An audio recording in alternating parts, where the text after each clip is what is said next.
Gracias, Gabriela, María José, María Eugenia. Un gusto compartir con Gustavo, Pietro y Fátima Takushi. Lamentablemente, como ya dijo Gabriela, me voy a tener que excusar luego de mi intervención inicial. Muchas gracias por la invitación. Es un honor para mí compartir estos minutos sobre un tema tan importante. Quisiera ver si es que por favor puedo compartir la pantalla para la presentación Sí, doctor, está habilitada la opción y si gusta también podría compartirlo yo. veamos si es que yo lo puedo hacer. No sé Sí, si se ve. Ya, perfecto. Comencemos con lo que había preparado. Em, la composición 2019-2022, así como la composición 2022-2025 hasta la actualidad, hemos resuelto 34 dictámenes de control constitucional de sendos decretos ejecutivos por varias causas que fueron atendidas por el gobierno de turno a través de estados de excepción. Entre las distintas causas tenemos, por ejemplo, crisis carcelarias, paros indígenas, la pandemia del COVID-19, desastres naturales, eventos de extrema violencia o inseguridad, entre otros que han vivido el Ecuador en estos últimos años. La Corte Constitucional desde el 2019 ha tratado de cumplir de manera oportuna con su competencia de control constitucional de cada uno de los decretos, y en cada situación se ha ido construyendo jurisprudencia importante sobre los distintos tipos de conceptos, requisitos, límites, etc. Esta guía es un trabajo excepcional y minucioso que compila y a la vez desmenuza los criterios generados en los distintos dictámenes, por lo que sin duda se convierte en una verdadera luz para los ciudadanos, estudiantes, abogados, profesores y principalmente para el Ejecutivo, que es quien ejerce la potestad exclusiva de la emisión de un decreto de estado de excepción. No sé si se puede visualizar este pequeño cuadro, es elaborado por el SEDEC. Me pareció muy interesante el tema de los números. Desde el 2008, tanto la Corte del periodo de transición como la primera conformación, así como la renovación parcial antes del 2018, tuvieron 75 dictámenes de estado de excepción. Realmente es una cantidad muy numerosa. Luego de la renovación total que se dio después de la consulta del 2017-2018, eh, la renovación total que hubo y la renovación parcial del 2022 se ha resuelto, como les informé, 34 estados de excepción, dando un total de 109 dictámenes de estado de excepción. Si llama la atención el número, toda vez que esta figura, la Constitución la prevé como una figura totalmente excepcional y de última ratio, ¿no es cierto? Entonces, desde ese punto de vista, quiero comenzar una breve repaso sobre lo que realmente es la naturaleza del estado de excepción y que son criterios que se resaltan en la guía jurisprudencial tan importante que se está lanzando el día de hoy. El estado de excepción, una figura constitucional que faculta al presidente a adoptar medidas extraordinarias en situaciones justamente específicas y anormales que desbordan la capacidad regular del Estado para hacer frente a tales contingencias dentro de un régimen competencial ordinario. Es importante tener presente estas medidas constituyen un mecanismo de respuesta temporal e inmediato y que encuentra asidero constitucional que justifique la excepcionalidad de las circunstancias sobrevenidas y la imperiosidad de adoptar dichas decisiones. Durante estos periodos es fundamental garantizar los derechos constitucionales a las personas que no se vean limitadas de forma arbitraria eh, respecto a sus derechos. Cabe resaltar que la jurisprudencia ha jugado un papel importante en la interpretación y aplicación de los estados de excepción, resaltando que en algunas ocasiones la Corte Constitucional ha declarado inconstitucional al estado de excepción o a sus medidas por no cumplir con requisitos constitucionales y legales. Pongo un ejemplo: el primer estado de excepción que nos tocó a la composición del 2019-2022 fue de mi ponencia y era un estado de excepción de las cárceles. En realidad ha habido una evolución en los decretos de estado de excepción, porque el primero tenía únicamente 2 páginas tuvo que ser completado, aclarado y sustentado, y en ese caso, por ejemplo, no se dio paso a la medida de privar de la información. eh, Respecto de lo que sucede dentro de las cárceles, la Corte negó esa medida como inconstitucional, dando paso sí al estado de excepción. Pero son temas muy interesantes que se han ido construyendo con la jurisprudencia. En el marco normativo que rige los estados de excepción en nuestro país está principalmente el artículo 164 y 165 de la ley de la Constitución. Em, Se debe fundamentar en causales taxativas como eventos de agresión, conflicto armado, interno, grave conmoción interna, calamidad pública o desastre natural. De igual manera, se debe individualizar la causal y su motivación, así como el ámbito territorial o y su periodo de duración, las medidas que deben aplicarse y los derechos que podrían suspenderse o limitarse, así como las notificaciones de acuerdo a la Constitución y a los tratados internacionales.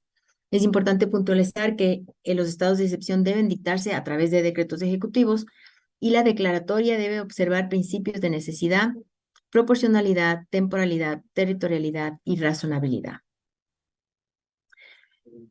Los derechos que pueden ser limitados durante la vigencia de un estado de excepción están taxativamente dispuestos en el 165 de la Constitución y son inviolabilidad de domicilio, inviolabilidad de correspondencia, libertad de tránsito, libertad de asociación y reunión, libertad de información. Así, las medidas excepcionales que se pueden disponer son decretar la recaudación anticipada de tributos, utilizar fondos públicos destinados a otros fines, excepto siempre salud y educación, trasladar el gobierno, la sede del gobierno al lugar de territorio nacional. Por ejemplo, esta medida se tomó en el caso del paro, me parece que fue de octubre, con Lenín Moreno. Él trasladó la sede de gobierno a Guayaquil. Fue una medida que no se había tomado antes, resultó interesante.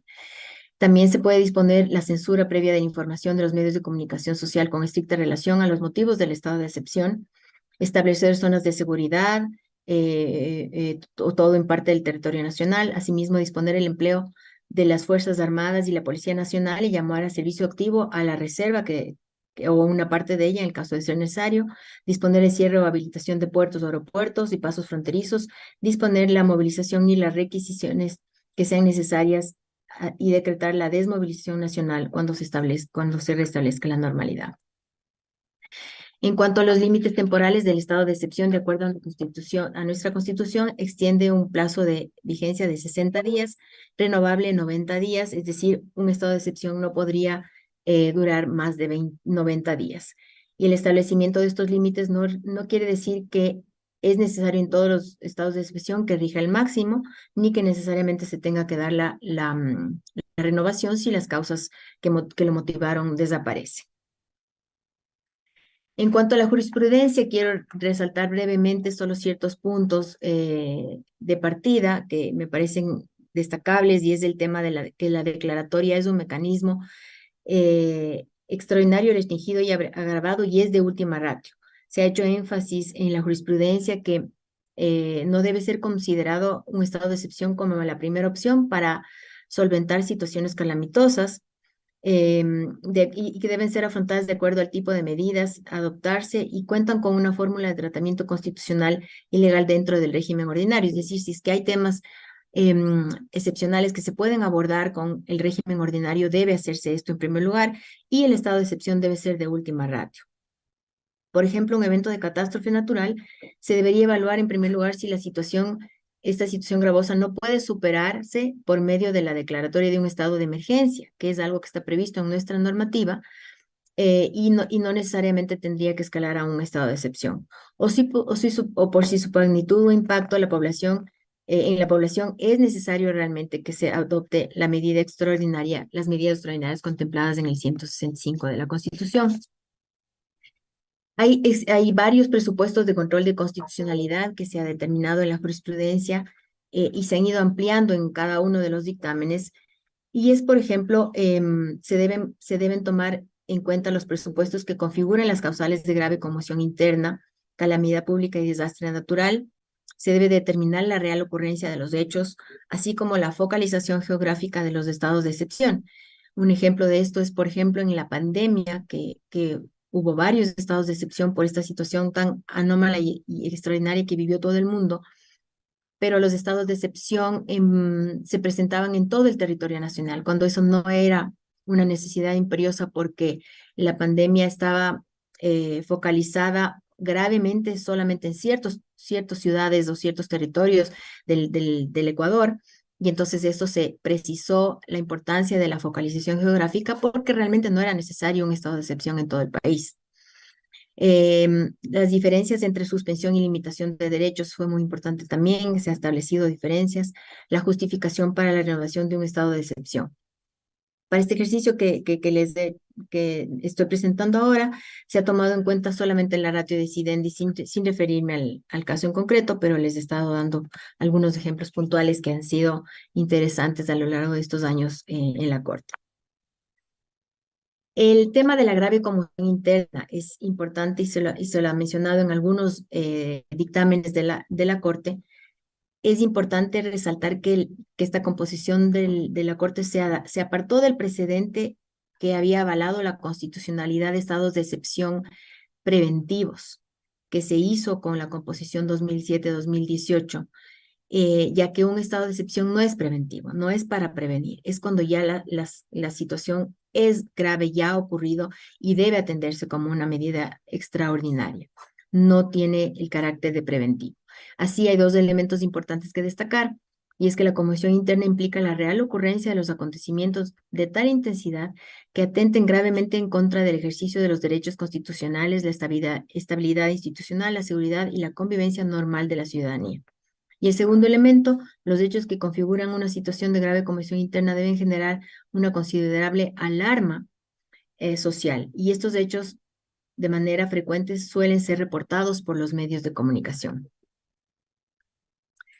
Entre los presupuestos de control, la calamidad pública y desastre natural que se estableció en el dictamen 120 del 2020, en este dictamen se identificaron dos elementos esenciales cuya concurrencia se requiere para la configuración de la calamidad pública, y es la presencia de una situación catastrófica derivada de causas naturales o humanas que afecten gravemente las condiciones sociales de una región o de todo el país, y que la concurrencia de dicha situación sea imprevista o sobreviniente.